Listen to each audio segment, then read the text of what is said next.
We also have restrooms in the back if anybody needs. We are recording this event, just to let you know, we are live streaming, so folks who can't join us in person will be able to watch. And if you haven't done so already, please silence your phones. Okay? So of course, we're social workers, so we have to keep this off right. Happy Social Work Month, everyone.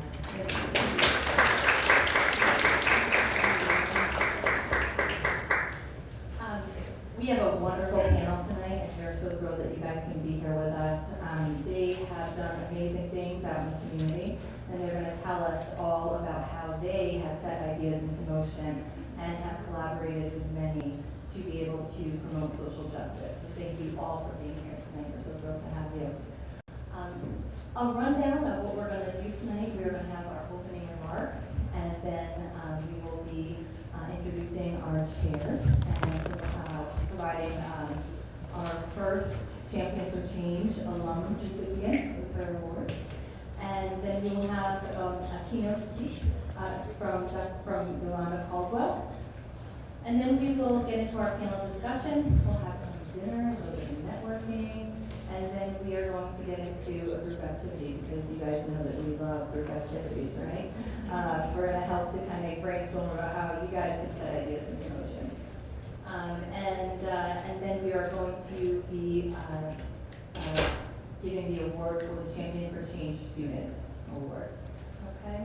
So I just want to begin by saying that we as social work faculty want to thank you, our students, for helping us to realize tonight's event. We have solicited your feedback, we have been listening to you, and we have been hearing your hopes for what we as a social work program can do to further promote our calls to action for social justice and anti-racism. So it is in solidarity with you, our students, and in collaboration with many who helped to make this happen tonight that we are bringing you tonight's event. So I want to thank everybody. I also want to give a very special thanks to Sharon Jaramillo, who we could not have pulled this off without. She was great at coordinating so many things for us. To Dean McDonald, who's here with us, for your support, for our provost, Dr. Margaret McLean, who's also a great supporter of ours, and to our keynote speaker, Yolanda Caldwell, who was very generous with her time, and I think I would be remiss to say has left us all feeling so inspired. So we're so thrilled to have you here. Thank you. I'm going to pass the mic over to our chair and program director, Maureen Rotundi. Maureen is a tireless advocate for you guys as students, tireless advocate of our social work values, and she just does so much, and we thank you. You're a fearless leader, Maureen. And so please, you see her around. She's always smiling, so please reciprocate that with a very warm, happy welcome to Maureen Rotundi.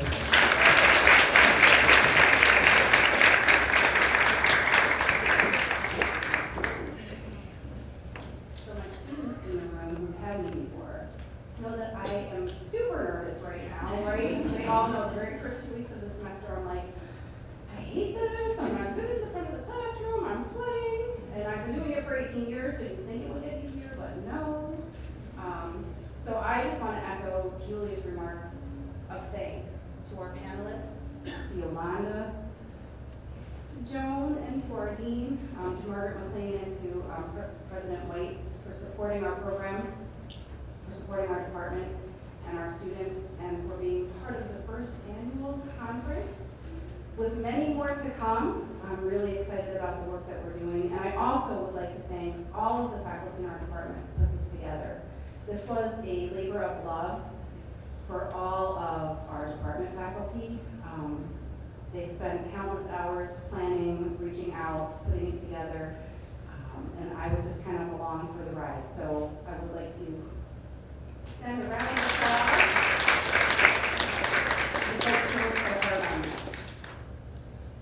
Being that this is our first annual event, I would like us to recognize that as a department, we will continue to work on ways to incorporate anti-racist conversations, self-awareness, development, not only as individuals, but as a department and faculty as a whole across the campus as we go forward. So I'm looking for and continue to seek out your perspectives, your experiences, and your suggestions for how we be better, because there's plenty of room for growth. As you listen to the panelists tonight, I would encourage you to continue to think about your own journey, your own experiences, and the lens in which you view the world, and how maybe we can be, again, our better selves in using our self-awareness. So get ready for a good program tonight. I came to St. Rose in 2004. But I met tonight's Champion for Change awardee back in the 90s when I was a field instructor during some departmental events here on campus. And so I don't know if she knows that she's being honored tonight. I'm not really sure if this is going to come as a surprise. But it is my honor tonight to present the Champion for Change Award to Joan Horgan, one of our social work alumni, and also a strong supporter of our department for all of the work that she has done. Joan's a graduate of the College of St. Rose. When she was here, it was the Department of Sociology and Social Work. She had to toil through, I believe, the Erickson paper that everyone hated so much. That was not my assignment, and I wasn't here then, so I won't take any blame for that. Once she graduated, she spent a number of years working as a school counselor at Notre Dame Bishop Gibbons Junior and Senior High School. She started at that point too her studies towards her master's degree, which I understood took about 12 years. So perseverance pays off, and we are so grateful for you every day, and the fact that you have earned your master's and continue to support our students, not only in your official role on campus, but also in serving as a field instructor to some of our students in the past, as a leader for our field courses, and encouraging students to really take a look at their own role in the social work world. Joan came to St. Rose in 1993 to serve as a campus minister. Her interest in not only campus ministry and in social work, but in the arts, encouraged her to complete a postgraduate training in the use of expressive arts and spiritual direction. She has, I think, enjoyed teaching as an adjunct faculty member across the campus in the social work and counseling program, so not just us. She's led retreats, designed evenings of reflection, and presented at national conferences incorporating the arts with spirituality and personal growth. At St. Rose, she started the tradition of Reach Out St. Rose, which continues to grow and thrive every year and provides not only our social work students, but students and faculty and staff across the campus an opportunity to give back to the community. She's designed 23 immersion trips to Washington, D.C., and that's a labor of love, and assisted on trips to New Orleans after Katrina to help with rebuilding. She's also worked to create ongoing social justice programs and raise awareness and create opportunities for action on a wide range of issues that impact the lives of our dear neighbors. So I guess you did know about this because I do have a little quote. It says, Joan is most grateful for all the students she's had the chance to work with over these many years. She's dedicated herself to making the Interfaith Sanctuary a home for students and staff. And I would say, Joan, that you have done that completely and very well. That anytime you walk in that sanctuary, you're greeted by a sense of peace and welcome. So thank you for all that you have done for us and you continue to do. And so if you would come up, I'd like to present you with your award.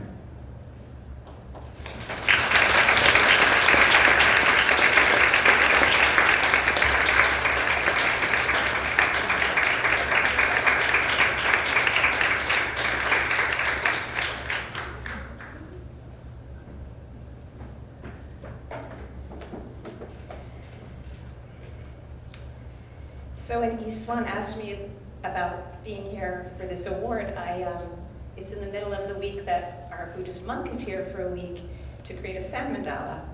And so for most of this time, I've been just figuring out logistics. Can I get there by 4 o'clock? do I have to bring anything? What do I have to do? And then it wasn't until this morning that I sort of revisited that I should be ready to say something. And then as I put these words together, I had a concern that it'll be one of those times that I sort of cry my way through this. So don't be concerned, it's happened before. And so you may just have more tears than I normally would love to express in a large group, but here we go. So the words that kept coming to me is, what am I doing here? Oh, what am I doing up here? It's so humbling to look at your faces, to look at colleagues' faces, and think how many years have gone by since I first came here for 1 year while I finished my MSW at SUNY Albany after the 12 years that we mentioned. How did I come to be here running an interfaith sanctuary, getting the great honor of hosting a Buddhist Lama, one of so few people in the world who have been trained to create sand mandalas, comes here to St. Rose to be with us, to be with you, to create a mandala of health and healing right now. What am I doing here? How did I get here? It's not unrelated to my mother and my father. My father wanted to be a social worker, but he had to be a salesman in order to support our family. He worked 3 jobs to do that while he went to school and took 22 years to get his bachelor's degree. So when I took 12 to get my master's degree, I thought I was doing pretty good. So I come from good stock in the area of persistence, I guess, is that, to think about it. And in both my parents' lives, they were people of faith. They were from the Catholic faith tradition. But faith was not a one-day-a-week thing for them.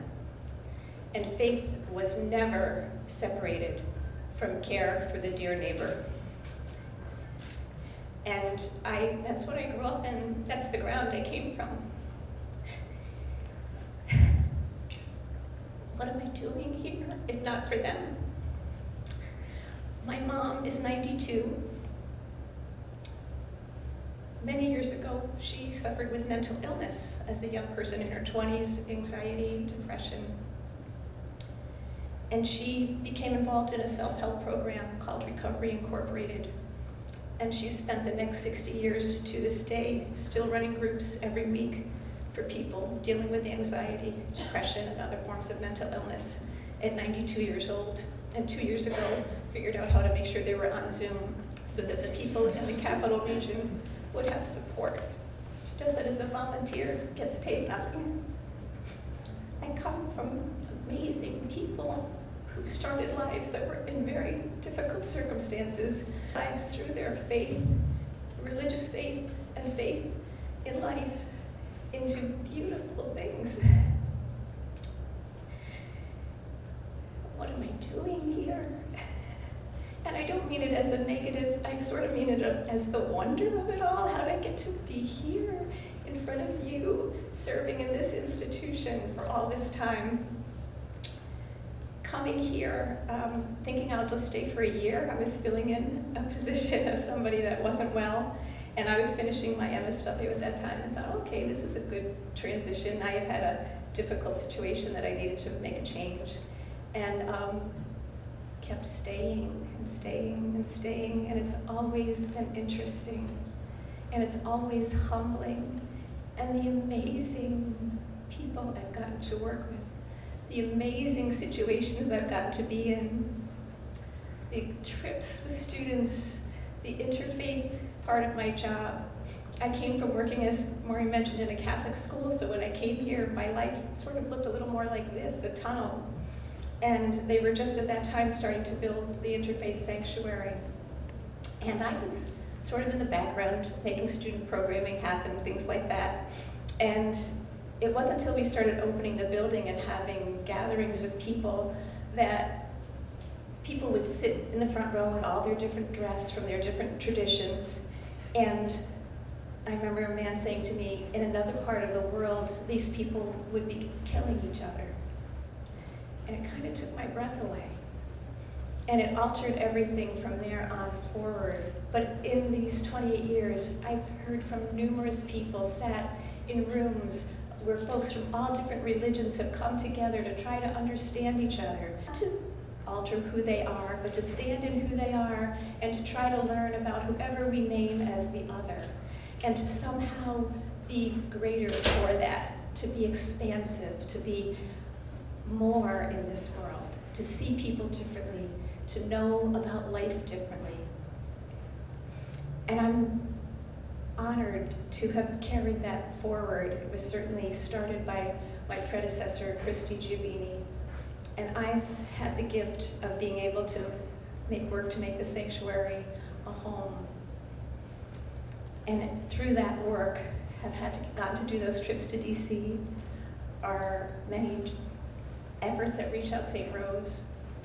But through those things, I've had to grow. I've had to expand who I was, how I saw the world. I'm grateful to the man who was on the street in DC one time as we were going to DC Central Kitchen, who said, "Here come the social workers pimping the poor." Because it stopped me in my tracks. And I had to think about that. And I had to see, what does it look like from where he stands? And I'm grateful for the generosity of Shea Butler as she would speak to me about places of my ignorance. And I'm grateful for the generosity of Yolanda in doing the same, helping me to expand, to see more than I'm seeing. I'm grateful to the 5 students who showed up on a DC trip who said in different forms, "We don't believe in any of this religious stuff, we're humanists." And I was like, okay. And I had to learn. I hadn't had a trip like that before, and I was like, how do humanists come to be passionate in this part of their being? Each step, I'm so grateful for Andrea Dassi speaking to me about her experience as a student and eventually leader of the DC trip, but as a student telling me about her story of what was it like to be a woman of color and only be given articles to read about how to deal with those minority communities. And what does that mean? How do we do this bigger and better and more grandly? And I'm so inspired by the faculty in your department who are part of why I'm here, still doing what I'm doing. But when I came to St. Rose, it was from the State University at Albany. And when I started there as a freshman, my father was in the last 6 weeks of his battle with cancer. So my beginning of my college life was sort of rattled by just being stunned, lost, not sure where to put myself in this huge, huge school. And not really sure what I wanted to be when I grew up. I was started as an art major, went to class after class when I could get in them, but before I could get in them, I took 9 credits of meteorology, so if you have any interest and concern about the weather, I may remember something or other about that. But as I moved through that 2 years, at some point I took a social work class. I'm not 100% sure why. But when I did, I said, oh, this is it. Probably when I was younger, I might have said the sentence, I want to do what priests and nuns do, but I don't want to be a priest or a nun. So, but when I came into the social work class, I said, this is it. And things turned, and at some point, I thought, I think I have to go someplace smaller. And I knew some people that were here at St. Rose. And the first class I took was a summer class taught by Sally Bronsfis from the social work department and an art therapist, Jan, I can't think of her last name right now, from this area, and it was amazing. It was like nothing I had experienced before in my college education till that time. It was so personal and one-to-one and encouraging of each person to explore and grow and get what they needed to learn from that moment. And then as I went on to other classes in the program, they were so like that there were people who were shaping, guiding our education, who wanted to read pages and pages and pages. Maybe want is not the right word, but were willing to read pages and pages and pages of what we wrote. The Erickson paper, I kind of loved it. It was based on a Carly Simon song that had a very dense level of analysis. But somebody cared what we were thinking, how we were growing, how we could be shaped into even better social workers. And that formed me. I think of Greg Gross showing me so much about listening to people, hearing them, understanding them. And person after person, always attentive to us learning, becoming more. And so that has always been in my heart. I can't tell if at the time I would have made the connection to the dear neighbor, but it was part of everything when I look back on it now. And I know in my life, faith and social work have always been intertwined. And it's always been asking more of me, more love, more kindness, more understanding. In the best of ways, who are the people I'm not seeing? Who are the people I think I'm seeing? How do I keep changing, expanding, and helping others to do the same? And every trip with the students has been an honor. The faculty from this department give up a week of their vacation time and time again to join with students, to help them grow, to help them expand, to help them be who they've come here to be. Never ceases to inspire me, and never more so than right now in looking at your faces. We are a lucky bunch to be affiliated with this institution, with this department in particular. And I could not be more honored to stand here in front of you and know that my journey has brought me to this moment, to see your beautiful faces and to accept this honor. Thank you.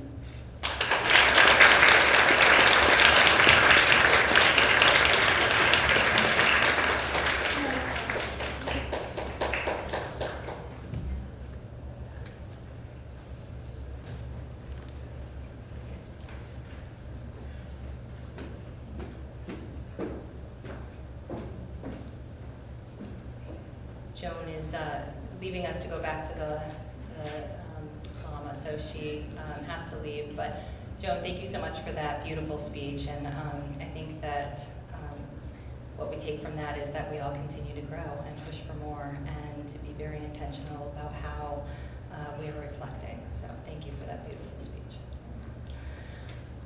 I'd now like to introduce our keynote speaker and our Chief Diversity Officer here at St. Rose, Yolanda Caldwell. Our department had such a pleasure to sit and talk with Yolanda and hear about her professional journey. And as I mentioned before, she was very gracious with her time. And she shared her professional journey and her vision and the action steps that she's taking every day here on campus and beyond in our community to help to build solidarity and to empower others and to advance our college community. There were a few things, Yolanda, that really were quite striking to us when we met with you. And so I'm going to speak from the heart about some of those, not just read your bio. So I feel that it's really an important message to share with you all, our students. One of the striking things that Yolanda said, and that is that her journey has been filled with transferable skills. We talk about that in the classroom a lot, and how you guys can transfer your skills onto the next experience. So you garner skills and you build upon them. And transferable skills truly do unlock new possibilities for promoting change. Change that takes shape both on behalf of others and by default, as you just heard Joan so eloquently and emotionally share. Change that by default happens with us when we do that work. Yolanda's professional journey started as a management intern at Prudential Insurance of America Incorporated. She served on the team to take Prudential public, no easy feat, and progressed through a number of assignments of increasing scope and responsibility, including Vice President of Employee Service Center. Yolanda is an experienced businesswoman who is committed to serving the community and empowering women, young adults, and families to be intentional in living their lives for impactful purposes. She's an entrepreneur, a consultant, award-winning facilitator, coach, and international speaker who specializes in creating and implementing customized solutions for organizational improvement, community development, and personal leadership development. The other thing that Yolanda noted in our conversation was that we need to give voice to people who are impacted by policy. And sometimes we need to stand up and we need to say, it's time to find a new way. And Yolanda's professional accomplishments have demonstrated that. Yolanda, again, is not only the Chief Diversity Officer, but she's an inaugural director of the Women's Leadership Institute and the Bold Women's Leadership Network here at the College of St. Rose. She is also the International Leadership Association's Women and the Leadership 2020 Outstanding Practice with Broad Impact Award recipient, and recognized in 2021 as a leader in diversity, equity, and inclusion by the Albany Business Review. The final point I want to emphasize about Yolanda that just comes pouring from her as you listen to her journey and you listen to her life is that old adage that morals only mean something when you choose to stand by them.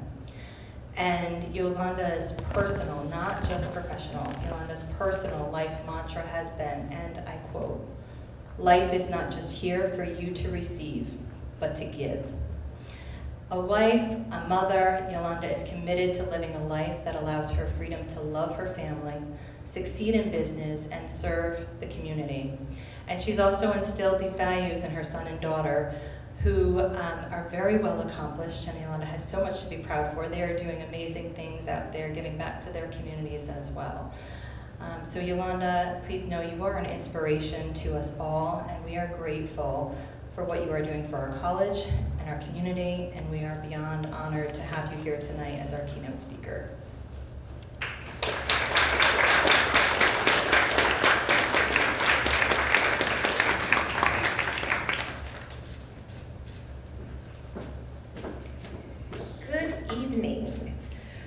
I think I want to say like Joan, how did I get here? But I am so honored to be before you. I want to thank Dean, I want to thank our provost, our president, and I want to thank the entire social work department for being a leader here at the College of St. Rose in terms of the work that we're doing. When I came into this position currently as the Chief Diversity Officer, our campus was in crisis. We were in transition and we were in crisis, and it was a difficult time to step into this role to support what we needed to do as a campus to make sure that everyone felt included and everybody's voice was heard. At that particular time, groups of students had stepped forward to say what they felt was needed to be said to share their experience here at the college. And I want to ask you to take a moment, and I want you to think about how you would feel if you were in a situation and you were experiencing things and you didn't have a voice.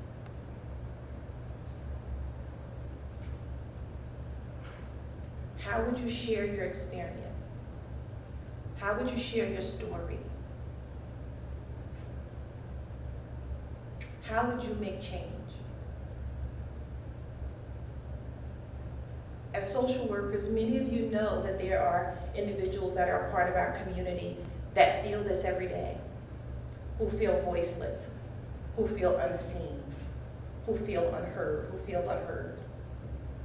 And you have chosen a career path to open the door for them, to help them be seen, to allow their voices to be heard. And that is a heavy lift. As we go through this conference today, this evening, I'm going to ask you, if you, I see you students, so you guys have paper and pencil, I love it. Write down these 5 questions, and as you go through this conference, please find ways and answers for yourself. The first question is, who am I? second question is, what is my perspective?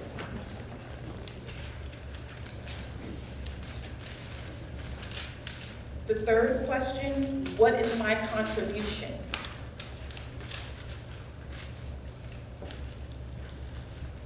The fourth, whose voice is needed? And the fifth question is, how do I experience wellness? Your conference title is Harnessing Our Collective Power to Build Solidarity. That's a powerful statement. That's an action statement. That means there's work to be done. So as you go through this conference and you consider those questions, at the end, you should have some plans.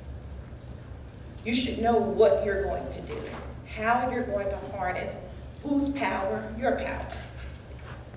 Who's going to be a part of that collective? Is it only going to be those individuals who already have a voice?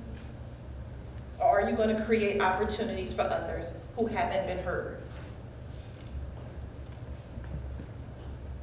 There is, when we do diversity work, there is a tool that's called the identity iceberg. And with that identity iceberg, it shares, how many people, you've seen an iceberg before, you've got an idea. So one of the interesting things about an iceberg is when you see them, they're massive, correct? They're huge. But what you see is only 20% of the iceberg. Generally, 80% of the iceberg is under the waterline. So when you think about who you are, and as you think about those who you will collaborate with to do the work, what you see with your eyes is only 20% of who they are. Yet more than likely, you make 80% of your decisions about who that person is just on 20% of what you see. The first question I asked you to think about is, who am I? So I'm going to ask you just for a quick moment to think about parts of your identity that may be under the waterline. Who are you that people don't see? What aspects of your personality, of your lived experience, of your identity is not visible? Some of the things to think about is your family structure. People can't look at you and tell whether you're educated or not. They can make assumptions, but do they really know? Your social class as a child. Many of us seek social mobility. We go after the American dream so that we're not marginalized in terms of our social and economic status. Yet that is a part of your identity and your lived experience. Whether you talk about it or whether you share, it is still there. So who are you? When we talk about being marginalized and when we talk about our privileged parts of our identity, many times we use our privileged parts of our identity to protect or cover up those aspects of who we are that are marginalized. But through this conference, over the next couple of hours, I would ask that you think about the part of your identity that you don't share, the part of your identity that you hide, and give voice to that identity today. As you're going through these sessions, and as you're going through the different workshops and activities, give voice to that part of your identity, because that voice may be missing at the table. The second question that I asked you to think about is, what is your perspective? You are going through a collegiate experience, you're learning, you're growing. What part of your perspective has changed? What part of you have grown? As Joan mentioned earlier, we grow, we change. I talk about transferable skills all the time.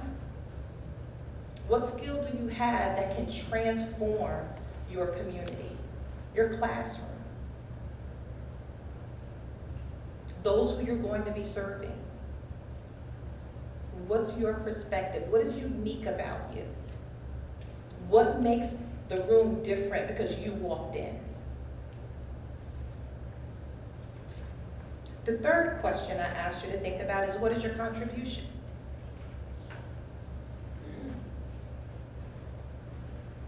How are you going to make that big difference? And sometimes when we think of big difference, we think that we're going to transform the entire community. No, you may only have the opportunity to transform one life, one person. That may be your purpose, is to spark an idea, to spark a new program. I'm a living witness that sometimes you are living your life and you are experiencing life and completing jobs, and the job that you were purposed to do hasn't even been created yet. I came here at the College of St. Rose for a job that was created, I believe, 8 to 10 months before I came here. So what you're purposed to do may not yet be created, but that doesn't absolve you of the responsibility of being prepared to step in the moment. So think about what is your contribution, and part of that is, how do you prepare? How do you prepare to make that difference? The fourth question I asked you to think about is, whose voice is needed? As you go out as social workers and make differences in the community, you're going to be engaging with your clients. And it's very interesting because those of us who have gone through college and had different experiences, we think we know all of the answers. We show up to be in the front of the room, to be the expert, to be the one to tell you what to do and what to change. But how powerful would it be if you allowed your clients' voice to be heard and allowed them to participate in their transformation? That you didn't tell them what they needed to do, but you created an environment and an opportunity for them to find answers. That you didn't look upon your clients and automatically make judgments based on their lived experience, but you show up curious to find out what happened. How did they end up here? And where do they want to go? When you give them that opportunity to share that voice, to share their dreams, their fears, their challenges, there are answers in there. We know that you have answers, but how powerful would it be to let them hear their own ideas, and you help coach them and guide them and shape them so that then they can have that ownership. And the fifth question that I asked you is, how do you experience wellness? You have a great responsibility, and you do a lot of work that draws on your energy. How do you practice self-care? How do you pour back into yourself? How do you give yourself the opportunity to refresh so that you can come back stronger? We need you. We don't need you burnt out. We don't need you tired. We don't need you projecting. We need you energized. We need you showing up curious, creative, and ready to harness all of your collective power to make change. So I encourage you, as you spend time, as you listen to this wonderful panel, as you engage with your professors, as you engage with each other, and as you engage with your clients, remember what your purpose is. Remember what your goals are. Remember why you chose this profession. And I'll leave you with a final quote from Maya Angelou.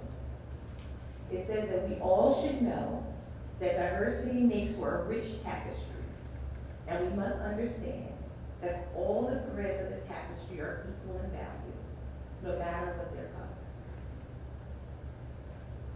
Everyone has something to contribute. Everyone has something to share. And I look forward to hearing your plans. I hope you have the 5 questions. I hope as you go through the session tonight that you get answers to those questions. And I look forward to the tapestry that the social work department will create. This is the first, if you think of a quilt, this is the first square of that quilt, and there are many more to come. Thank you.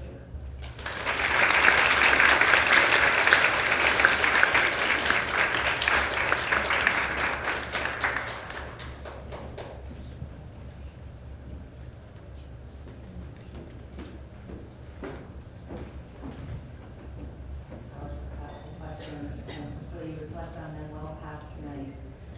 We're going to get into our panel discussion now, and here to moderate our panel discussion is our very own Dr. Jill Weldon. Okay, I'm going to introduce our panelists. All right. So welcome again. We have with us tonight Reverend Paige Convis, who is the program director at Mom Starts Here.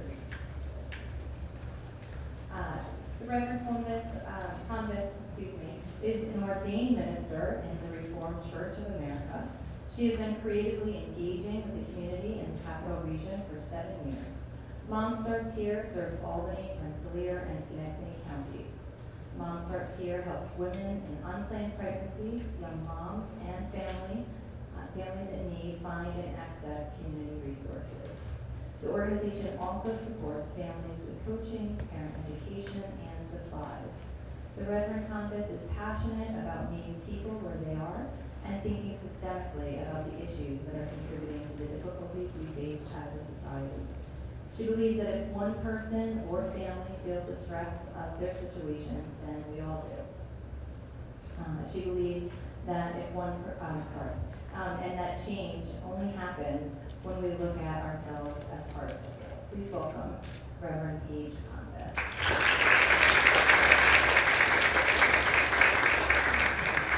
Now I'd like to introduce Krista Grant,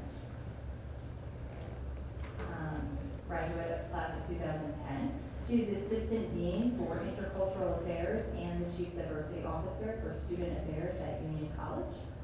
Grant has experience working in higher education, specifically in diversity, equity, inclusion, and social justice education for more than a decade. Grant is currently a doctoral candidate at Northeastern University, and her research topic focuses on BIPOC students' experience and sense of belonging at PWI. She is a member of the 518 Asian Alliance Group and has served as a contributing writer and webinar panelist for Insights into Diversity magazine on Anti 2021. Welcome, Krista.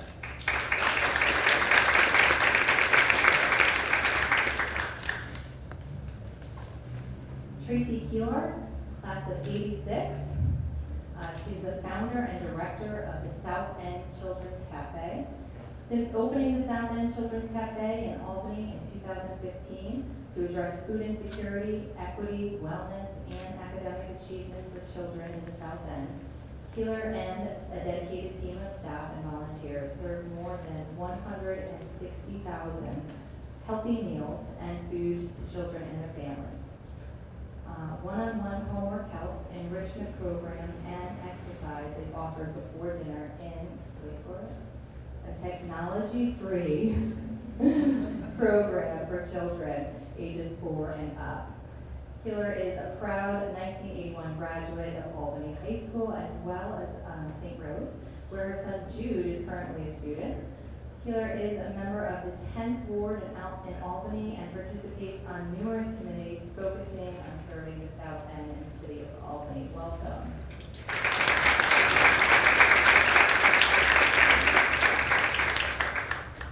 And Gregory Owens, LMSW. Owens is retired from the New York State Division of Criminal Justice Services, where he served as Deputy Commissioner of the Office for Youth Justice from 2018 to 2021. He worked for the New York State Division of Youth Office for Children and Family Services for over 30 years, with positions including the Director of Strategic Partnership and Collaborations, where he was responsible for agency race, equity, culture, competence efforts, and the fatherhood program. In 2015, Owens was appointed to the New York State Board of Regents workshop to improve outcomes for boys and males of color. In 2016, he provided implicit bias training to the Albany Police Department, community stakeholders, and participants in the annual training forum for the unified court systems. He has worked as a treating clinician for the National Football League, is a member of the Campaign for Black Male Achievement, Rumble Tumble Young Man Rumble, love that name, and has served as a member of the Alliance Network of Social Service Administrators Committee to Racial Equity. Wow, doing a lot of things, Greg. Welcome.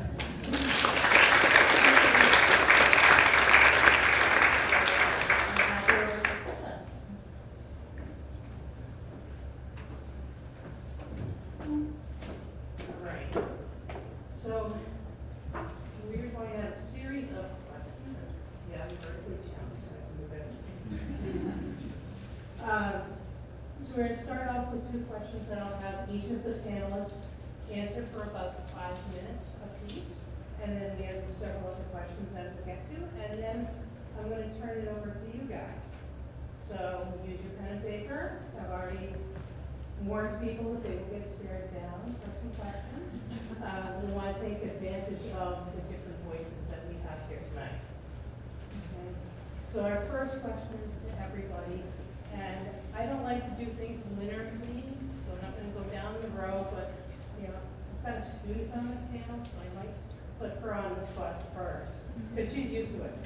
So the first question to everybody is, how did you reach the decision to focus on the change efforts that you are working on now?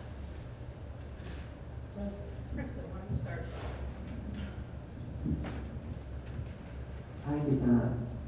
I'm not prepared to be put on the spot, but definitely will go first.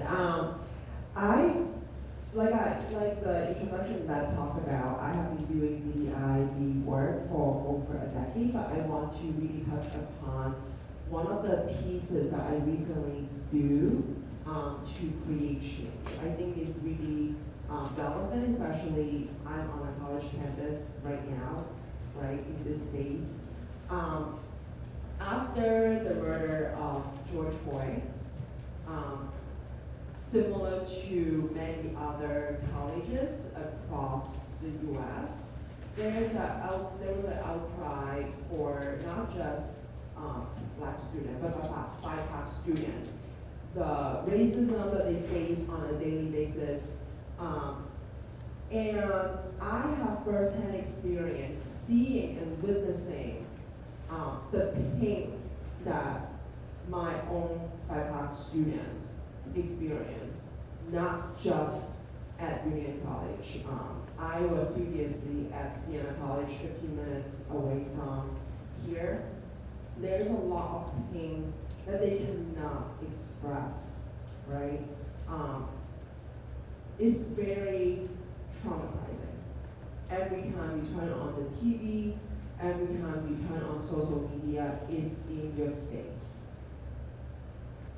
If you look at U.S. higher education history, BIPOC students just literally got admitted over a little bit 55, 60 years ago. As we, BIPOC population, become the minority, PWIs are not ready for the influx of BIPOC students coming in. We were not ready 50, 60 years ago, and we are not ready now. The last 2 years, the new, I don't want to say it's a new term, but it's a term that have been repeatedly being used. Now instead of DEI, so diversity, equity, inclusion, you will see B stands for belonging. right? Sense of belonging is a huge piece. When I'm listening to my fellow BIPOC students, my LGBTQ students, my students who are not from a mainstream religious background, one of the key pieces I over and over here is I do not feel that I belong on this campus. Let me ask you this question. Who, you can raise your hands, how many of you here wants to feel like you have a sense of belonging on this campus? Please look around. Everyone, right? A sense of belonging actually is a basic need, right? So think about the client that you work with, right? It's not in a higher education setting, it is our whole US society. Feeling belong is important. How are you going to create that change alongside them, right? To make them feel that they're part of this society. So when, after George Floyd that happened, listening to my students, they didn't feel like they are part of the community. And I started also doing my research for my dissertation. And it clicked in my head that I have the ability, not only as a doctoral student, but also in my power as an administrator to create sustainable change on our UVA campus. I work with I will talk about it in another question, but I collaborate with students, faculty, staff, senior administrators to really think about what initiative we can put in place to help students and enhance their sense of belonging and also their campus experience, especially being in a PWI. In less than 8 weeks, I will be defending my dissertation. And the good news with my research is that through an initiative that I have created with the college, there are hopes that we can do as administrators, as faculty, as staff, as students, to create that sense of belonging for our marginalized populations, right? We have to be very intentional, be very strategic. So with that being said, I also want to add this. Just because I, along with my students and colleagues, have found a solution to enhance student sense of belonging and campus experience, it doesn't stop there. It is an evolving process. We have to always continue to reflect and reevaluate and assess what do we need to do, right? Because every day something is changing. We need to figure out how can we serve our population, not just one day at a time, but really be very visionary of thinking about the future. Thank you. Let me go to Tracy. So how did you reach your decision to focus on the area of change? So I was fortunate enough to grow up in Albany, in a community, in the South End community, in the Second Avenue community, where people just took care of each other and helped raise children, helped feed each other, helped kids get home safely. And so while some people might think that my 80% is something to maybe feel sad about or to feel sorry for, my 80% that some people might not know about was really, I think, what helped me to understand what community means and what sharing and what caring means. So I was fortunate enough to be in Albany, to stay in Albany, to graduate, as we mentioned, from the College of St. Rose, and to just really be surrounded by people who led with love and led with their hearts and let people in. And so I think that that's a part of my story. I also would like to share what this community and leading with love and leading with heart means to me and helped us to create the South End Children's Cafe by telling you a story about a tomato plant, if you don't mind.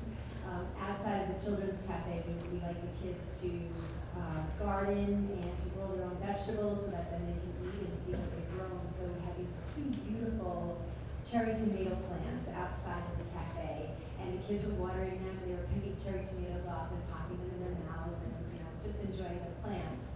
And one day when we came back to the cafe after being at the playground, the plants were gone.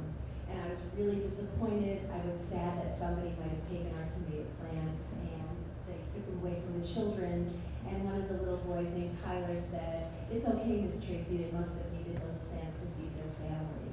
And I just, that lesson to me was really, it really does embody, I hope, the South End Children's Cafe and why we started what we started and where we are today and what we continue to try to teach the kids.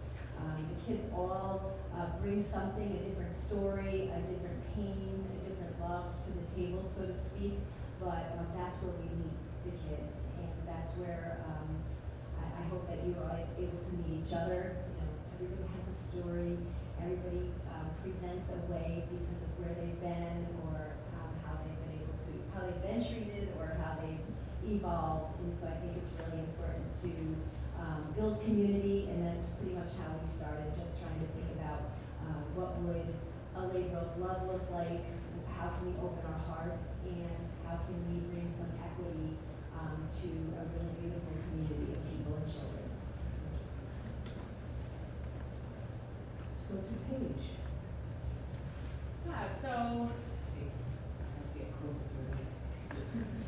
Yeah, so, so for me, from my bio, you've heard that my background is in ministry. And so, at my core and from my education, I believe that the church is the place where the greatest change can sort of come forth. But I don't know of a church that's doing that often. And it certainly wasn't true in the church that I was serving. And so for me, getting into the work at Mom Starts Here and looking for other opportunities to live out what my core values are, which were affecting change in the world, and somehow thinking that the church fits into that, I'm still not sure kind of how those two things work together sometimes. But for me, it's about wondering how that part of my identity then ties into this other work that is going on in the community. And so that's sort of my personal journey of looking for a place that felt like it lined up more with kind of what I felt was my life calling. And then for Mom Starts Here, and for that, what that looks like for us, it was about seeing a real need in the community for resource navigation and connecting the services that are already there and helping folks to communicate with those things that are there and wondering where the holes are. That then, how do we better connect with each other? I think one of the ways that we talk about the donations of used baby items that we get is that we are redistributing them throughout the community and seeing that, you have a bunch of clothes. I know I have a bunch of baby clothes just sort of piled up in my house that need to go somewhere, right? And so the passing that down to other folks that then need it too, and the need for us to see each other as connected was sort of the core of what's going on there for me. Thank you, and Craig. Good afternoon. I think I started on this journey that ended up with me being a retired person who's still working in the field of social justice and equity as a child, because I'm a child of privilege who moved through the world with that. My father was a dentist.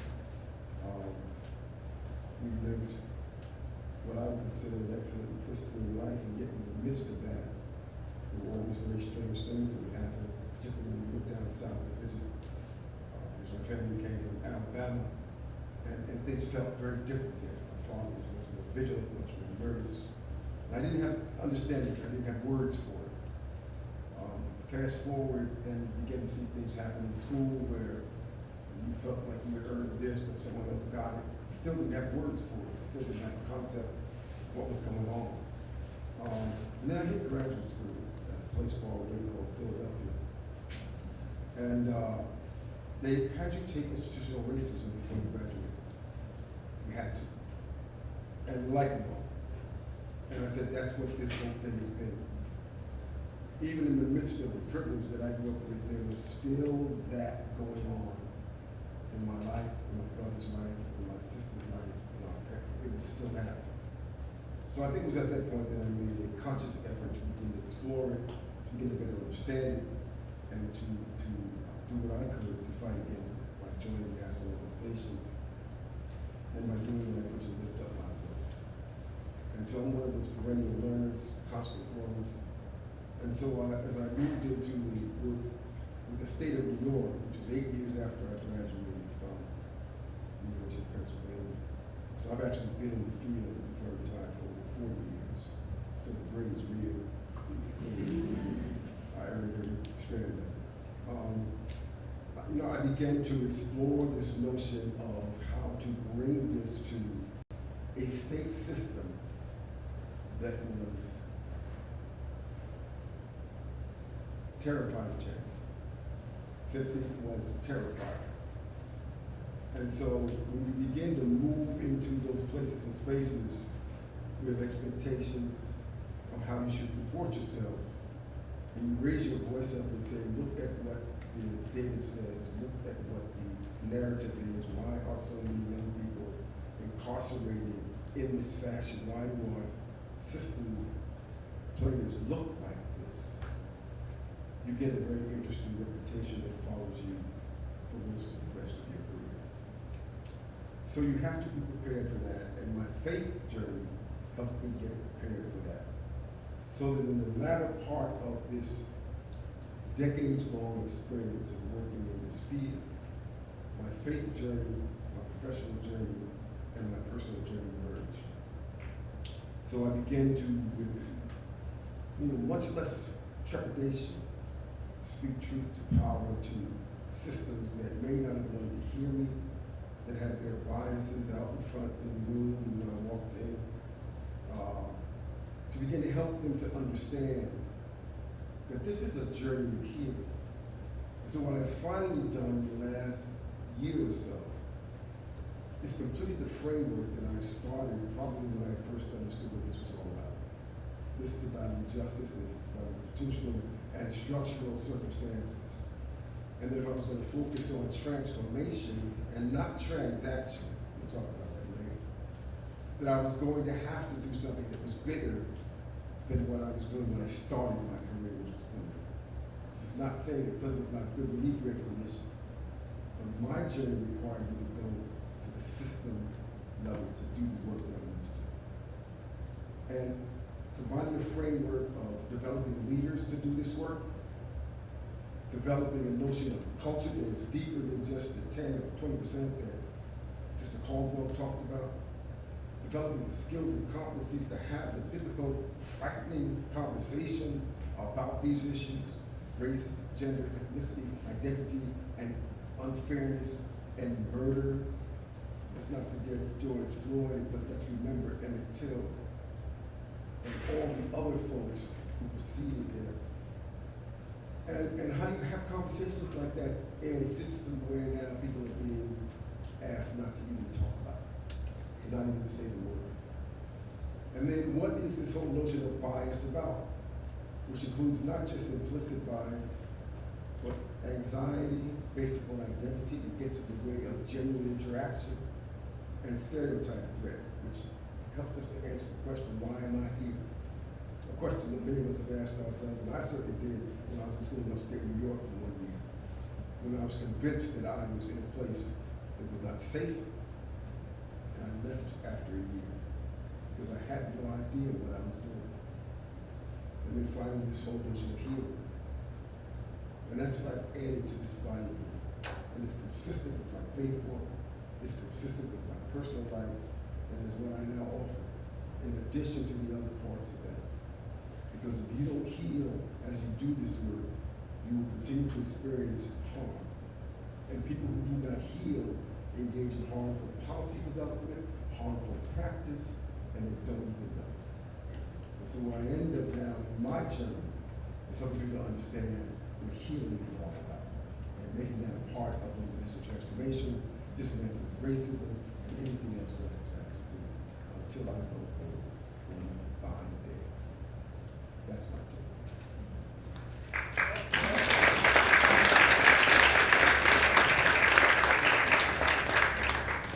Thank you. Some great themes there.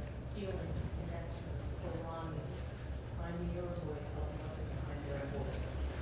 So we move on to our next question. I want you guys to think about, tell us a little bit about how you began your journey. So maybe giving the audience some ideas of how you were able to put your idea into motion. Okay, we start down the page. I like to use the phrase fail forward when thinking about this, right? So that you try lots of things and most of them fail, or not, right? Like, what does failure mean? And so this idea of failing forward means that whatever you try, whatever on that journey, is not necessarily a setback, but something that set you back in a forward way. If that makes any sense. And so I really think that it starts small then, that those pieces of risk at every step really looks like that feeling forward, and those small steps toward that. For me, I guess it was about making a career change 6 months postpartum, which was an interesting choice for me. And so just trying to shift all of those things, right? And so like, what if my efforts to engage in the community in this way, as I navigate whatever's going on in my personal life, do or don't work? I think the other part of beginning that journey too is this, I don't know, for me, and having 8 years of higher education and having all of these thoughts in my head about how you do things. And I spend a lot of time learning about ministry and reading books about ministry and doing all that, but I didn't do much of it. But I had lots of ideas of how you do it. And so it really is, then it was just, it got to a point where you just had to do it and had to fail because it's constantly changing. And so even if a book was written yesterday, I found, it was always adapting. And so, for me it was, I had to come out of this idea of life or in engaging with the community and setting forth programming was less of a school project that I could sit down and map out all the steps that we were taught to do in seminary, and that it was messier than that, and that was okay. And it doesn't always feel good because I wanted to fit in with what I spent so much time thinking about. But I guess just for me it was just do it, and then yeah. So yeah. Tracy. So, don't be embarrassed by this, but how many of you know John Bon Jovi? All right. So I have, after graduating from St. Rose, I started working in nonprofits, and I've been in nonprofit. I've done nonprofit work for my career. About 8 years ago, I was working at a children's mental health program in a very fulfilling job, but it was a desk job, and I was writing about all the great things that people like you do, and I just was getting a little bit antsy, and I just needed to get back into the community and start doing again instead of just writing about the doing. So I sat down with my husband and a few of my kids that were still left at home, and we just talked about what was important to us. And for me, it was the South End of Albany, and children and families, and for my husband, it was feeding people. And so I Googled, and I found John Bon Jovi's Soul Kitchen. It's called the JBJ Soul Kitchen. It's in New Jersey. And I was so struck by the concept, which was bringing community together over the simple breaking of bread. Hope is delicious is one of the things that John Bon Jovi says. And I just was really like struck by the idea of bringing people together at a table as opposed to, I guess, a soup line where there's the receivers and the givers, and just bringing people together and sharing a meal. All of you might say to somebody, let's go out and have a cup of coffee, or let's go get a bite to eat. And so that is a way to build and have community and to feel joy. And so that, coupled with the fact that the South End is a food desert and has continued, as has Albany, to have a lot of inequity, and it is an under-resourced community, we chose the South End of Albany. So we opened the South End Children's Cafe without having any money and really without having a place. A local church let us in. And so the rest is history. We just really had the goal of feeding kids, bringing children in, wrapping around with some enrichment programs in a technology-free setting, with the goal of having children and families have access to free and healthy food. And so I think that that's probably, really how that is how it started. It just started around the table with us talking about food equity and food justice, and how can some people get to hop in their car and buy whatever's on the grocery list when other folks have to make choices like, how many buses do I have to take with many of my children to get to a grocery store, and then make hard choices about what I can buy there. And so I think it's really, it was valuable to me to learn about what is equity and what is equality. Equality is everybody having the same thing, and equity is everybody has what they need, and that's something that's really stuck with me. And so we just opened our doors of the South End Children's Cafe and hope for the best. And I am not afraid to fail. I appreciate that you mentioned that, because what if I fail? What's going to happen? I just get up and try something else. And so I think that hope and takeaway is that all of us make mistakes. We all might do things or say things, but we can turn it around. We can turn it into a positive. And sometimes things are successful, and sometimes things are okay, and sometimes things aren't worth repeating. But I hope that the South End Children's Cafe is worth repeating, because it's really, I love it there, and I love the work that we do. And most importantly, love those kiddos. So that's the beginning of my journey. John Bon Jovi. Greg, how do you go about beginning your journey?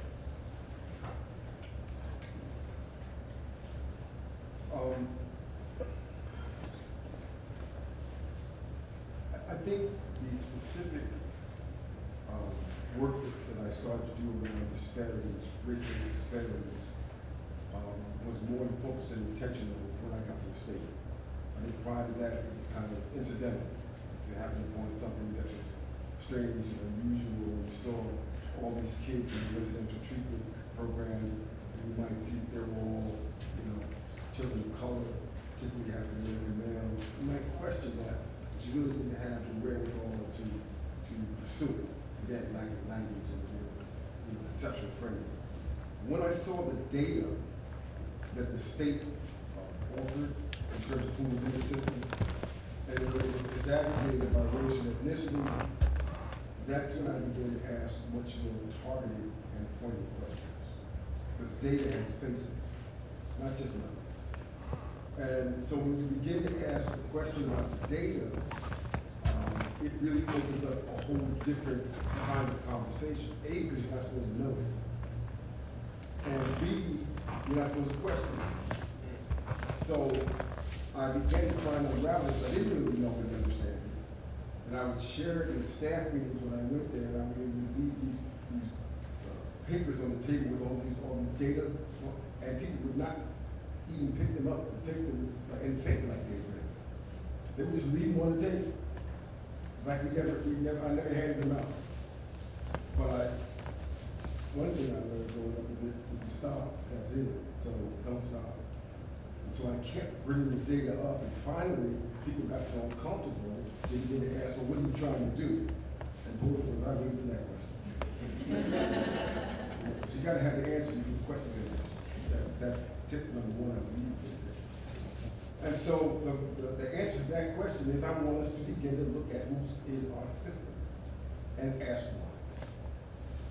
And so it was the data that propelled me to begin to do the work more intentionally, to ask a different set of questions, and to force people to begin to contend with the fact that there are those of us who work for the state who still want to know why the system looks like this. We're not just accepting what these numbers tell us.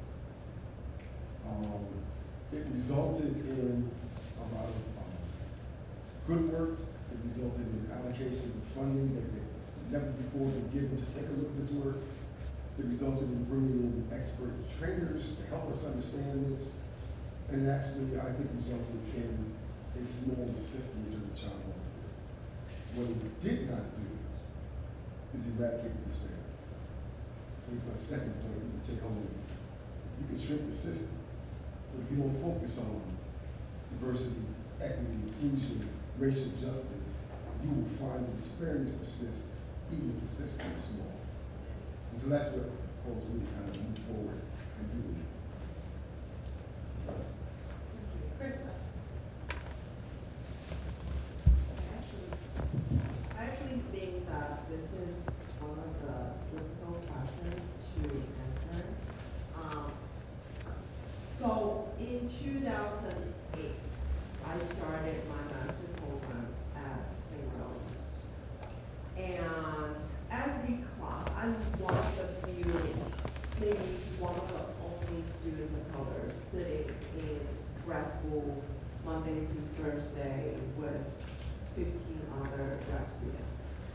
And one of the questions for first class, I'm not sure if you still do it now. I haven't been in undergrad or master degree for a while.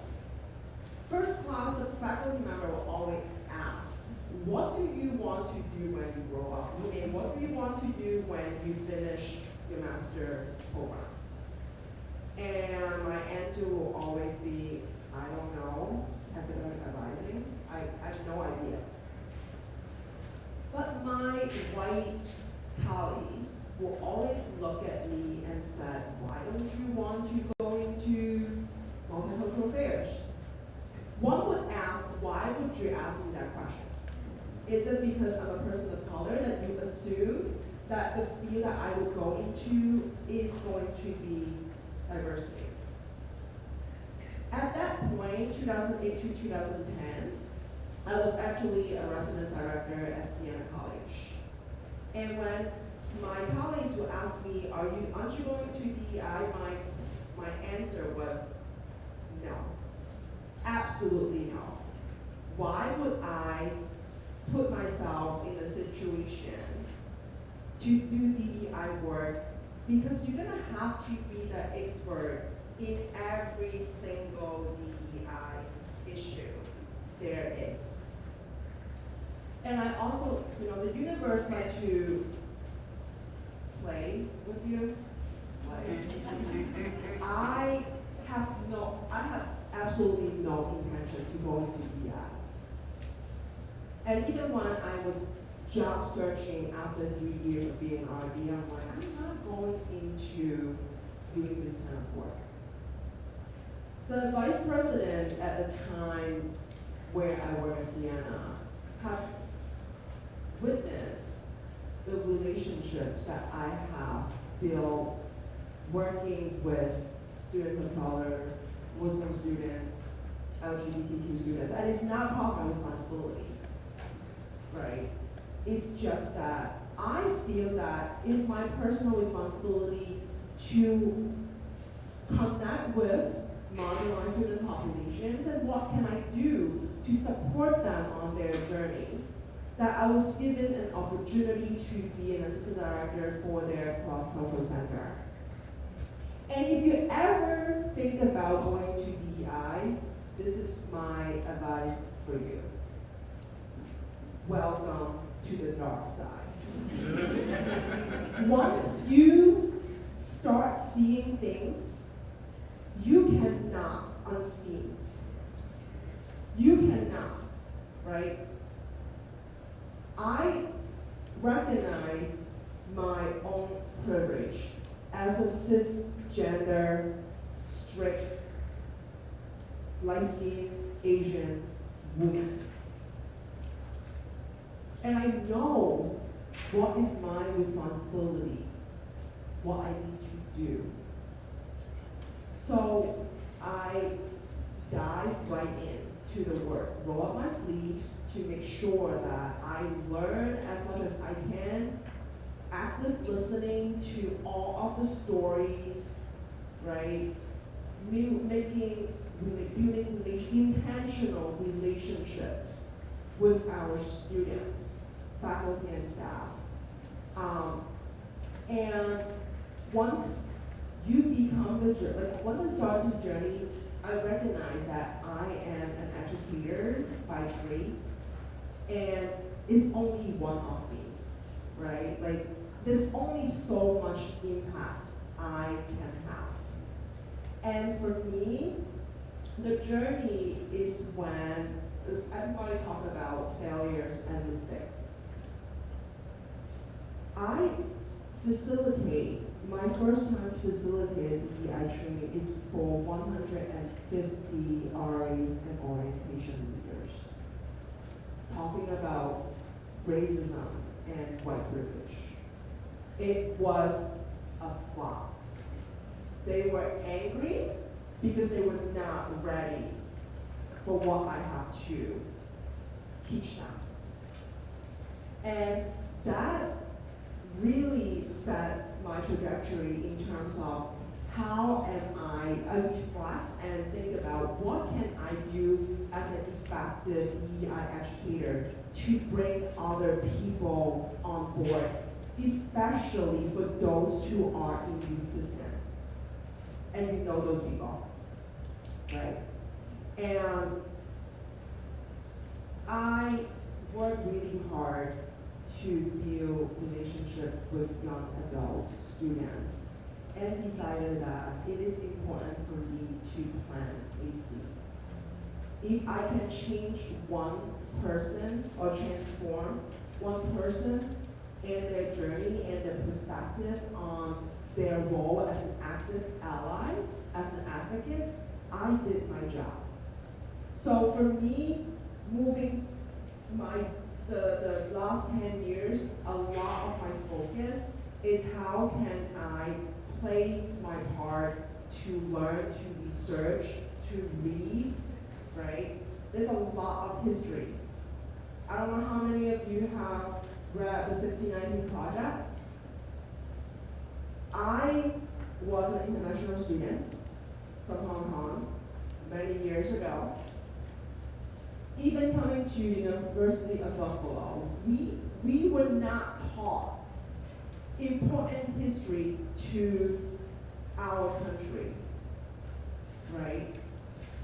You are not going to be able to dismantle systemic racism, sexism, classism, unless you know where we were and where we are now, and then you can work together collaboratively to create solutions to change the future. So I would encourage you all to think about this. An education that you are receiving right now, yes, at the end you will get a diploma and you will be a social worker, but the education itself is so much more important. It's really transforming your mind and how are you going to use your education to transform the community surrounding you, and not just in Albany, but globally. Thank you. So important themes of learning gaps, learning opportunities, being brave to take a risk, and sometimes fail forward. So the next question is, what's the most important lesson you've learned so far in your journey? As you've all stated, this is an ongoing process and journey. So what do you think is the most important lesson you've learned so far? And this is for Tracy. And I certainly learn a lot of lessons every day from the kids because they're so brutally honest. But I think the most important lesson is to meet people where they're at. And I appreciate from the keynotes, speaker talked about, just the tip of the iceberg and not knowing where somebody's coming from, what they're coming with, what they're going to leave with, but just to meet people where they're at and to, I always say this, but to lead with love. And if you have good intentions and you have an open heart, I think that helps. And I'm not, trying to sound naive and sound like everything is wonderful, but I think that if you just see the person that is on the other side of the table or that you're talking to as just another wonderful human being and meet them where they're at, that's probably the greatest lesson that I have learned so far, and certainly keep learning more and more valuable lessons. Thank you. And any of our other panelists like to add to that? Yeah, I mean, I think in the same way, I have this tendency to say, so for us, we supply a monthly supply of diapers for our clients, for many of them. And, we're ordering diapers for children who are like 5 years old sometimes. And, for me, I'm like, all right, where's the potty training class? Like, let's teach this potty training class. And give these parents the tools to get their 5-year-old out of diapers. And that's a great idea, and we probably will do it, but we don't know if anyone would actually even go to that. So I think, part of that is like meeting people then where they are and understanding that even though I see a problem, and I think that I have the solution, having that openness and that curiosity around, okay, but what is actually then going on, and that curiosity under there, and just all of the things that affect the reason why the 5-year-old is still needing pull-ups. It's not even, it's not about saving resources or anything. That just seems stressful to me. But how do we meet them in that place? So yeah, definitely in the same way, listening to that instead of just creating things because I see it as a problem. I don't think anyone is perfect, right? If you're perfect, you're not going to have room to grow. And I think for us as human beings, appreciate every opportunity to fail and to learn through the process is very important in our own personal and professional development. I'm pretty sure everyone on the panel will agree. Some of the lessons that we learn is through failure. Just like what I said, if I didn't bomb the diversity training for 150 students, I would not be the DEI trainer and facilitator that I am today. So that is something that I really think about is be ready and be okay to fail. It doesn't define who you are. It is just a chapter of your life. And for every chapter, as you read your book, there's an end to the chapter and you just keep moving on.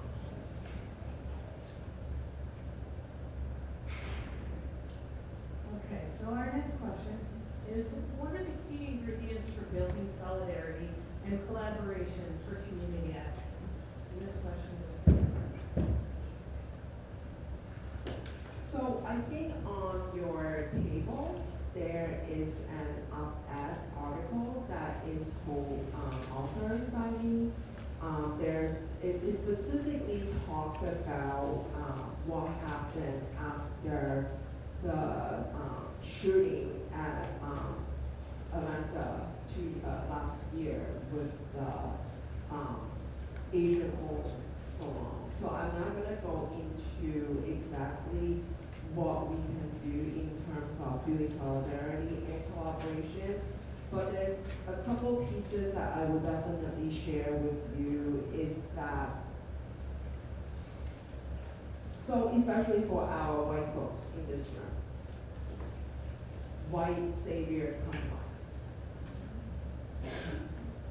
I have come across a lot of people with good intention who want to create change. Unfortunately, without active listening and true collaboration, you are not going to be able to build solidarity and collaboration to create sustainable change for the clients and the community you work with. And the other piece that I want us to think about is we are more than just one of our identity. We are more than just our race, our gender, our class, our age, our ability, right? Just because you met, and I say this to a lot of people all the time, just because you met me as a first Asian woman, it doesn't mean that you met all of the Asian women in Albany, right? We have to take on an intersectional approach when it comes to building community solidarity and collaboration. You need to be able to engaging in active listening. What you read on social media, what you read in the research, does not equal to lived experience of the client that you serve, right? So I would encourage you to really think about, you're not going in to save the world, you're going into the community as partner, as collaborator, to identify a solution with them that will work well for them, not work for you, right? So I'm gonna give you just a quick example. If you go in to a client to try to solve a property problem, right? All you can see is that they're being poor, and you're not considering what the elements of them, right, not living above poverty line. You should not tell them, go get a job, get a paycheck, then you won't have this problem. You should listen to them, and listening to why they're in the position they're in. Is it because of medical problem, childcare, right? Work with them to find a solution that will work with them. The other piece that I would also say is, and I think Yolanda talked about this before, you have to provide a space for the marginalized voice to be heard. Just like if you're going to a Black Lives Matter protest, right? Myself as an Asian person, I would not stand in the front and start talking. I know that it's not my space, right? It is, we have to provide a space for the people to be heard. The other piece I will say is that we need to, as human beings, we need to be able to learn how to be vulnerable. It is okay to show emotion. It is okay to show your weakness. Cultural competency does not equal cultural humanity. I don't care how many diversity training you have done, it doesn't mean you know how to interact with people who are different from you. The only way that you will be able to learn how to interact with people from diverse backgrounds is through relationship building and listening.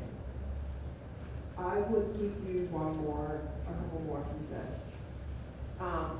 Social justice, like I said earlier, it is not an end goal. It is actually a goal and a process. It is continuous. You don't stop, okay? And that constantly reflects in relations to building collaboration and solidarity. You as a practitioner need to continue to reflect your positionality, your privileges. The reason being that is because we need to address our performative allyship. There's a lot of things that we do are performative. Just because you went to a protest, it doesn't mean that you are for the cause. Just because you post a picture about Black Lives Matters or trans rights, it doesn't mean you know everything that you need to know and you know the struggle and the challenges that trans people and Black folks face in this country. Unless you're going to pick up the phone and call the DA office, roll up the sleeve and help the community, everything you do is performative. And there's no space for performative action in building solidarity and collaboration with the marginalized communities. Thank you.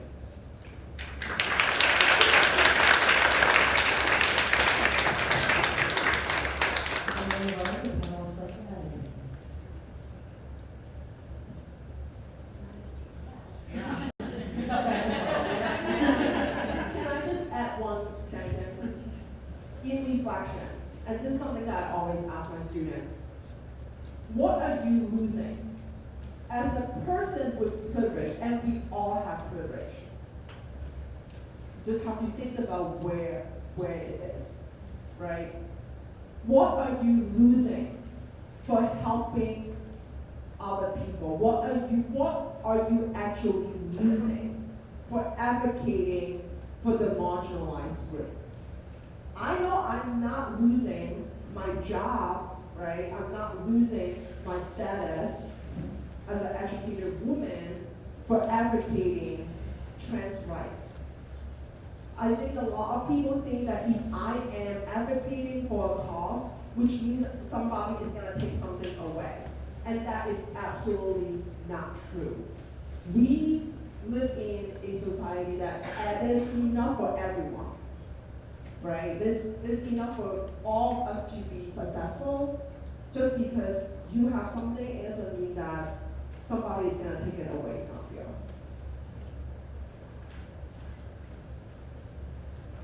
So I'll go to our next question, and this is for Greg, and he gets two questions in one. So how do you view the community and solidarity efforts within the Capital District, and how have you seen this change over time?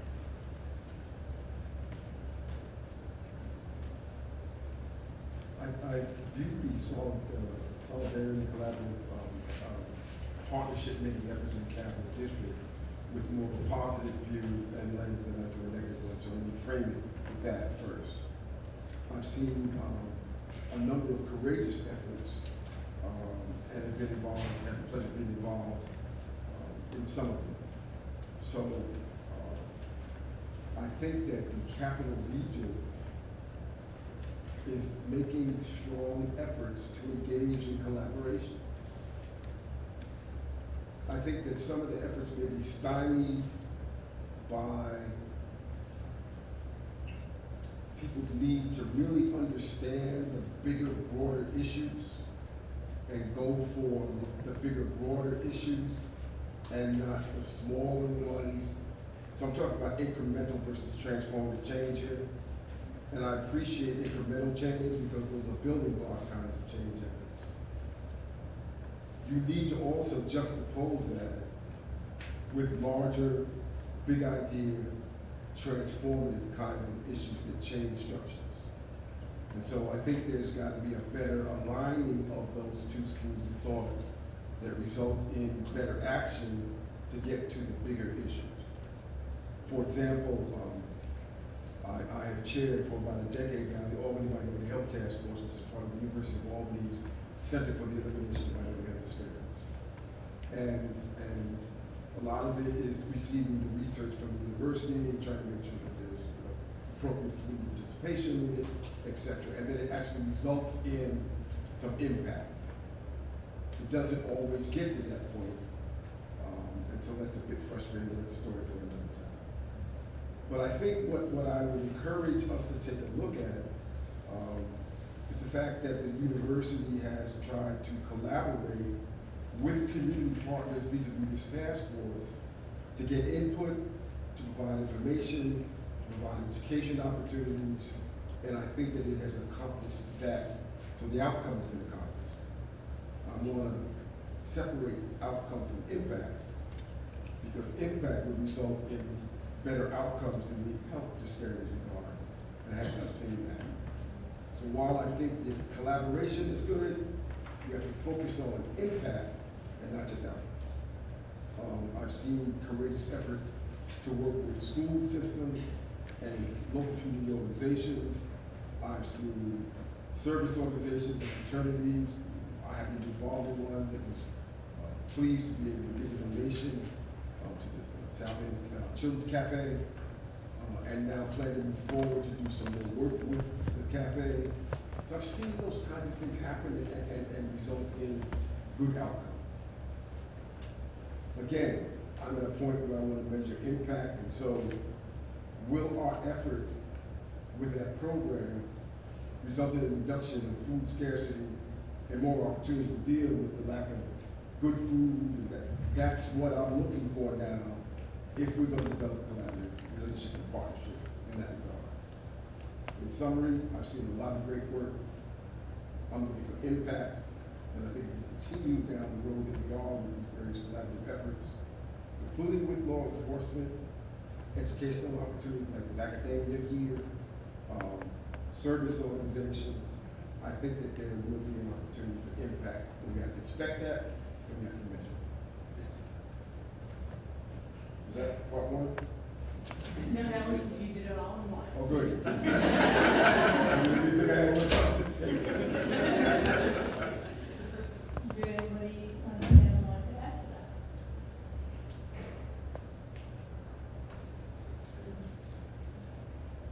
Okay, so at this point, we're going to open it up to the audience. So we have microphones available, so if you have a question, I'm going to ask you to first identify if it's for a specific panelist or if it's for any of the panelists. And I can begin my stare down, I think.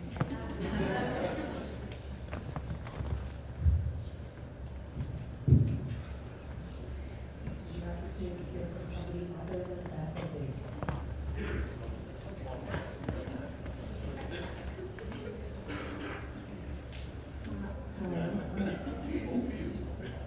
Hi, I'm Gabby. My question is for Tracy. I've heard a lot about the South End Children's Cafe, and I know we talked a lot tonight about setbacks and things like that, so I really just wanted to know what that process was like for you opening it, and what kind of setbacks did you face? Thank you, Gabby. Thank you so much. So, lots of setbacks, and I think people have wanted to help, and I appreciate what some of the panelists have said about thinking about why you're helping. And, we've had people come and say they wanted to volunteer and bring their kids so that their kids see how good they have it. And those to me are major setbacks, because it doesn't feel like we're doing anything in the big picture, which is bringing people together to build community and to sit at the table and see what we have more in common and what we have that's different. And so I think we've had setbacks in terms of just trying to create community, build community, in a big community, all of us kind of helping each other. I would say that was a setback. We also, of course, had financial setbacks because there's just not enough money for, to go around to do a lot of programs like this. But I will say, if you're creative and you're hopeful and you make connections and you're willing to talk and to listen, that you will find some partners that are willing to help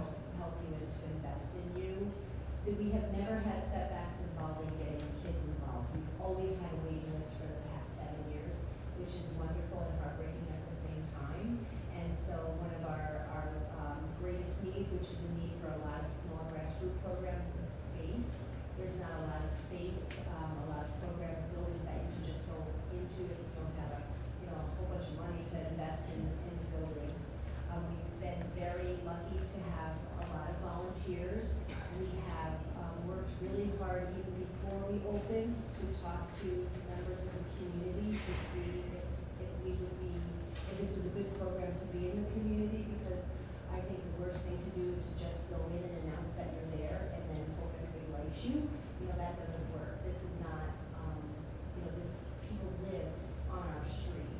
And so it was really important for us to talk to people and to talk to family members and to talk to folks, other businesses that were in the community to see if we could be invited in before we actually opened up. And so that was something that was, you know, was important, but it was also, you know, we were worried. We weren't sure.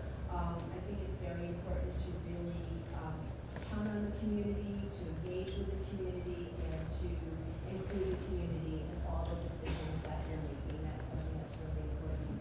And I just wanted to just talk a little bit about, you know, I can't remember, I don't know exactly, you know, why I want to say this. It was based on what somebody said, but sometimes I think about, like, sometimes I meet a child and what they're saying or what's going on in their family feels very similar to what I was saying or what was going on in my family when I was a child. You guys call that transference, right? Is that right? Is that right? But anyway, what strikes me is that it's 2022 and the same things are still happening. And I just, it just like, I don't get it. I mean, I know there's a lot of reasons for it, but it really strikes me that it's 2022 and these same issues in the same community are continuing to go on. And I would encourage anybody that hasn't read the Times Union article about redlining, that was it 2 months ago, the article? So please read that article because it is really a part of what's happened, what's happening, and what continues to happen. So I don't know if that answered your question, but I thank you for it and hope that you come and anybody wants to come and have a visit at the Children's Cafe, you're always welcome. You have a question, Nicole? Hi, my name is Aprecia Pre-Cabe. The community knows me as Spring, and this question is for Greg. I'm a new director at an organization called The Rights, and I was invited here by Shanique. The name of the organization is actually The Rights Ecological Sustainability Center. It has youth employment, teaches youth throughout the week, every day except for Friday. We give them opportunities to learn about ecological systems as well as learn about sustainability of their own lives by learning to get a paycheck. I'm also the chair for the Children of Incarcerated Parents for the Regional Youth Justice Team. My question to you is, how do you deal with the separation between being an executive and as well as being boots on the ground? When I first started, I did a lot of volunteer work. I was boots on the ground. I have lived experience being young and black in spaces with nonprofits. But as time went on, I became more involved in executive spaces. How do you mitigate what the priorities are between being an executive and having boots on the ground? And do you think that there is a difference in caring between a top-down approach and a boots on the ground approach? So the difference in caring. I like it. So thank you for your question. I think that when you move up, if you will, or move into those executive spaces, you have to hold on to yourself. You have to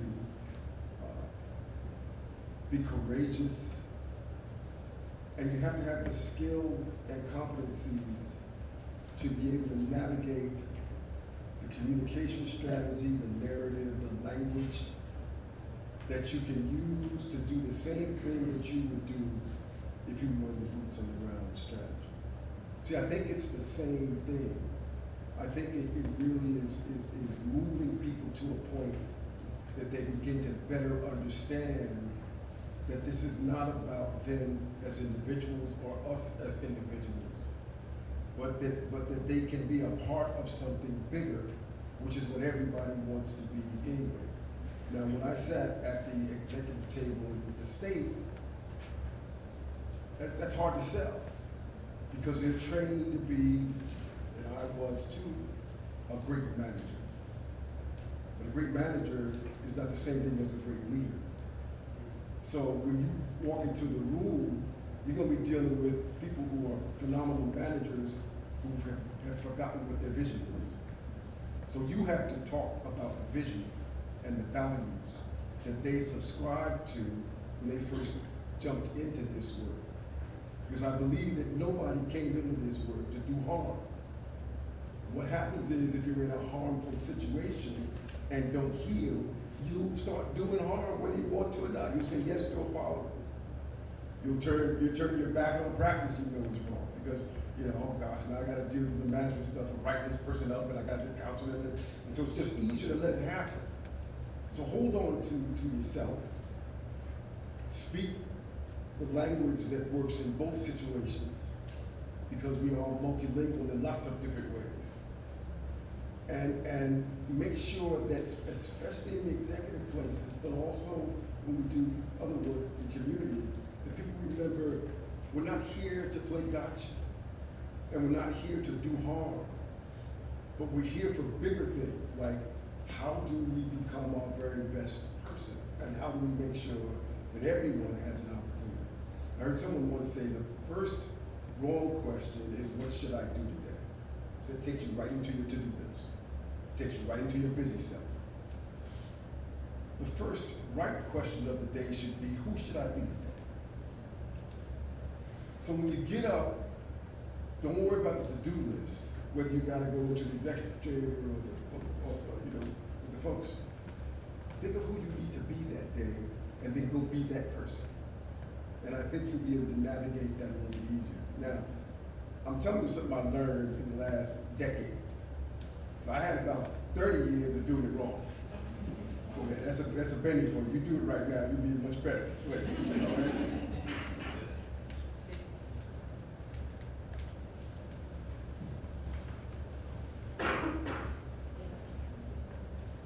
Hi, I'm Anne Brady, student here in social work and psychology department. I have a question for whomever feels comfortable in answering it. You know, here at the St. Louis community, we're held accountable for diversity, inclusion, and you know, respecting one another's differences and kindness. How would you recommend somebody base that out in the community? If you were to see something happening that you know is wrong, you know, people that you don't know, get involved, not get involved, and what kind of safe way to do that?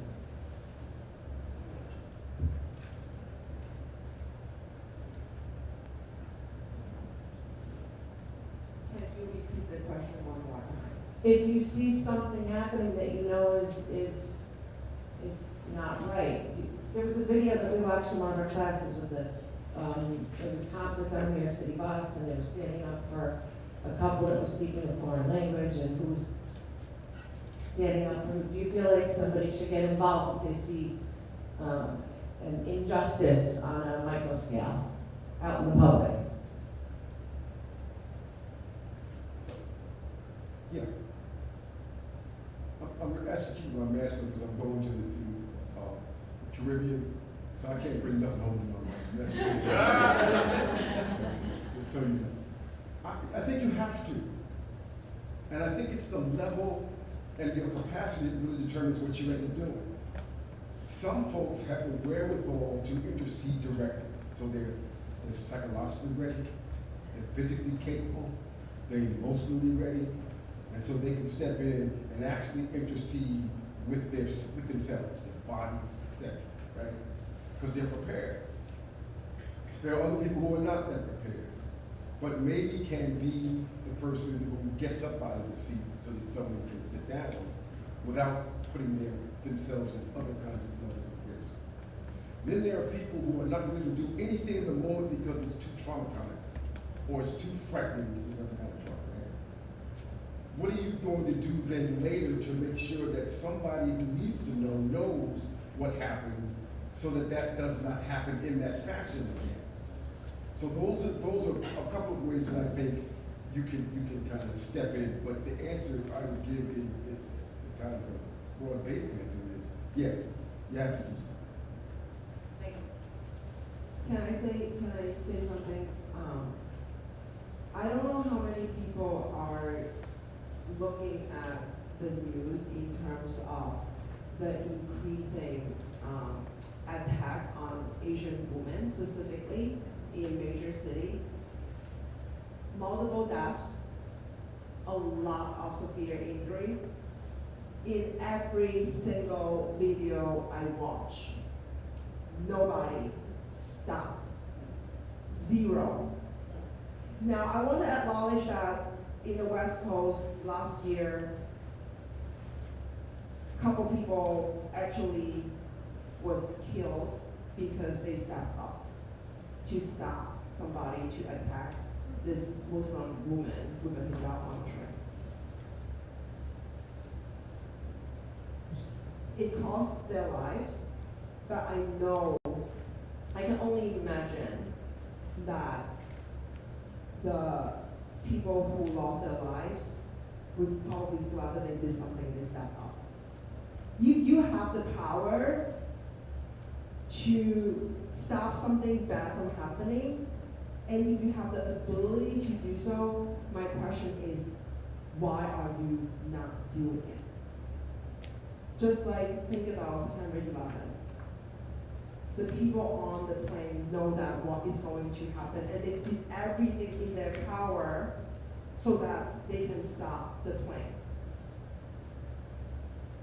So that is, the short answer is yes, but also based on risk. But this is also, it is on this campus. There are, I know Yolanda, I know the president, there are so many good folks on this campus who will be willing to listen and create change. It might not be an immediate action, right? But if you don't say anything, they're not going to know, especially a lot of you are on the ground. A lot of you have the ears to hear the stories of students, faculty, and staff, right? You don't want to be thinking somebody else will do it. What actually happens, a lot of bystander, they think somebody else is going to do it. What ends up happening is nobody is doing anything, so change is not going to happen. It makes me think about what we teach the kids. So there's the bully, the person being bullied, and the bystander. So if we're teaching our kids that, we have to also practice that as well. So for time's sake, it looks like we have 2 other questions. We'll do Heather and then Sharif, and then we'll need to wrap it up so we can go to dinner. Hi, I'm Leanne. So we talk about a lot about using our power to give voices a chance to be heard. But recently I've kind of been reframing that to using our power to listen. So I guess I kind of just wanted to write a reflection or how to actually go about using our power to listen in case that heard it. So just a moment. Feedback on that, I guess. Really my question. I can comment just on with our experience at the Children's Cafe. One of the biggest offenses lately is running. So we have this really cool area that the kids they can make laps around, even though running is not a safe choice. And so we were finding that so many of us, the adults there, we were saying stop running, no running. You know you're not supposed to run. The rule is no running.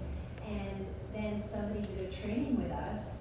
And they said, why don't you just stop the child and ask what they're doing or where they're going or why, just to listen, to really listen and get that information. And not only has it lessened our stress because we're not getting into that feeling in our bodies and our frame of mind, but it's also giving the kids a chance to be listened to and to tell us, what they were doing or what was happening. And so I think listening is really amazing. And of course, we can learn so much, but it also helps us, to sort of find a quiet place in ourselves as well. It's a good question. Thank you. If I can, I think that listening is a skill you have to practice because it's not a muscle that we use. We're kind of encouraged to interrupt because we think what we have to say is more important than what they got to say. And we also think we have the answer. And this expression is as guilty as any other. And so what we tend to do when we do the race equity work is to have people practice in a dialogue, not in a big group where people can hide or are comfortable with kids, but in a dialogue with some trusted person And in a 2 or 3 day opportunity, you learn how to be quiet. And you'd be amazed, or perhaps not, what a struggle that is for people. Who say they want to do racial equity and social justice work and all this other stuff, but they can't listen to somebody talk for a minute without interrupting. So it's a skill that you have to develop and be humble enough, which we also don't take courses in, to be quiet and let the other person talk without interrupting, and then take your turn and expect the same thing. At the end of 3 days, people are able to do it for a longer period of time than the first day. But it is rather interesting to watch people struggle, because sometimes people don't have enough to say, and the people say, well, I guess I'm done listening. Well, we know what to do with silence. We're socialists, right? So we use that. But you use that to listen at higher levels. And maybe we ask permission to speak. In that process of listening, we ask permission if we can go ahead and have a voice. And then be prepared. The person says, I don't want to hear from you, to just listen. But you got to practice. I actually think it goes hand in hand. Historically speaking, marginalized populations have not been given a space for us to speak out. Our voice is silenced, and people speak for us. So if we are not giving a space to talk and share our lived experience, who are going to listen, right? So it has to come hand in hand, in my opinion. Okay, one more question. Hi, my name is Matthew. I just wanted to say thank you all for being here. This is a great experience for me. This question's for any of you who feel comfortable answering it. I see a lot on social media that does say Gabriel that's currently being involved in Florida right now. So I was wondering what your thoughts are as people in the health profession. Just what your thoughts are on the bill and the people that are going to be impacted by it.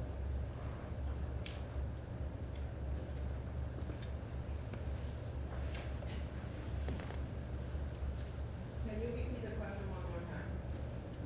Yeah, sure. So what are your thoughts on the Don't Say Gabriel that's currently being talked about in Florida? Like, I know I see on TikTok many people's different perspectives and thoughts on the bill, so I was wondering from you guys what your beliefs and thoughts are on the bill as well. I think it's I'm sorry.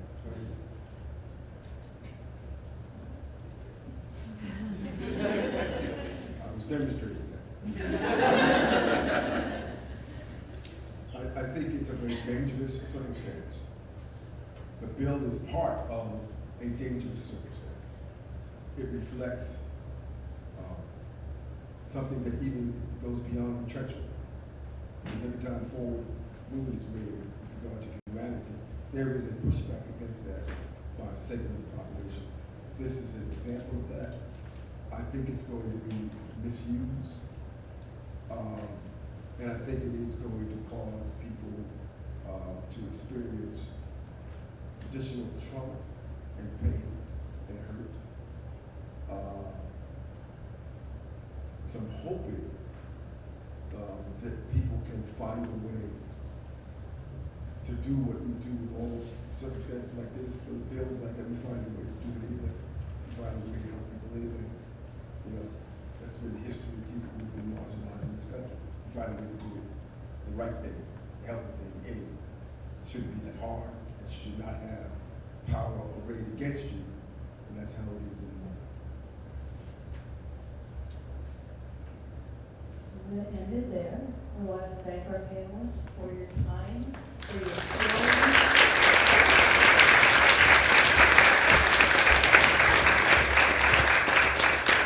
I'm going to hand it back to our MC. Great question out there. I kind of feel the room like soaking in this great energy, powerful messages. And I'm going to guess having a lot of questions run through your mind and having a lot of really powerful thoughts. So it's great to kind of feel that sense in the room. Before we break for dinner, I'm going to introduce our little call to action activity.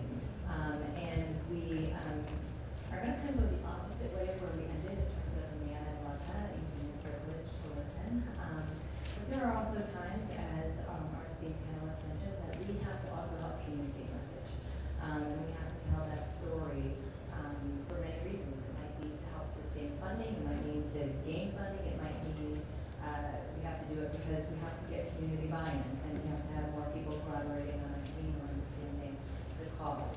And